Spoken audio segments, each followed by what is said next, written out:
The other day, someone said something pretty interesting to me. They said, well, doesn't Trump not take any salary for being president? And I said, uh-huh. And they were like, what? I said, well, it's just a drop in the bucket. He said, well, what do you mean? So I said, well, if you look at the tax cuts and how they mainly benefit billionaires, seeing as how the president is a billionaire and he cut his own taxes and he will save billions over the next few years, and considering the fact that a president's salary is about $250,000 a year, then Trump is actually taking far more than any president ever in history. But he likes to brag about not taking a formal salary as a kind of distraction. He's not getting 10 times the salary. He's not getting 100 times the salary. He's getting 1,000 times the normal presidential salary through tax cuts. So really, the whole I'm not taking a wage, but I'm going to take thousands of times what a president would normally make in public money through tax cuts to myself undermines the whole point. Now, if you're a billionaire, there's basically two ways that you make that much money. One is through the labor of others. You skim off of a bunch of people doing things. Nothing that Jeff Bezos does is worth billions of dollars or hundreds of thousands of dollars a minute. It just isn't. All the people who run Amazon and do all that work. By the way, it's not all automated. The website is painstakingly run by hundreds and thousands of workers. It's a really interesting operation they have going on there. Some people have called it artificial intelligence. Anyway, you either make all of that money off of the work of other people.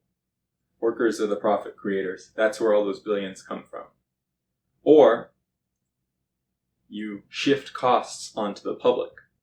The most obvious example of this is if you're dumping toxic waste and then someone else has to clean that up. People pay for it in lower standards of life, dirty water, more diseases, more cancer.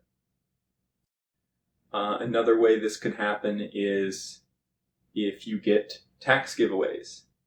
For example, a lot of towns and cities have been trying to court Amazon with billions in free money to come set up shop where they live. They've also given away tons and tons of public data to Amazon in return for nothing, which is a total waste. So some people will try and justify this and say, well, we have to give tax cuts to corporations because how else are we going to get the jobs to come back? But I find this really odd because why are we giving money to some company, some mega corporation, so that we can work for them and make them more money and barely get anything out of it? Why don't we just invest that money in our own towns, our own communities? We all have work that needs to be done. We need to transition to renewable energy. We need clean water. We don't have that in a lot of places. There's tons of trash and pollution everywhere that we could be cleaning up. Why do we need to waste that money throwing it at big corporations like Amazon who couldn't care less about us? We should be investing that money in our own communities. In fact, there are places that have done it. Cleveland, Ohio is a great example. They've invested local funds into worker-owned cooperatives, green worker-owned cooperatives. And that's provided stable jobs. It's gotten things done for the community, and people can get a living wage. The only place I know of that has replicated this is Preston in the UK.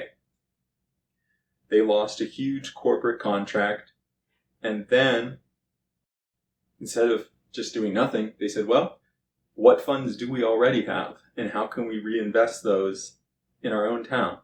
And they're doing much better than pretty much any place in the UK since the economic downturn and since Brexit.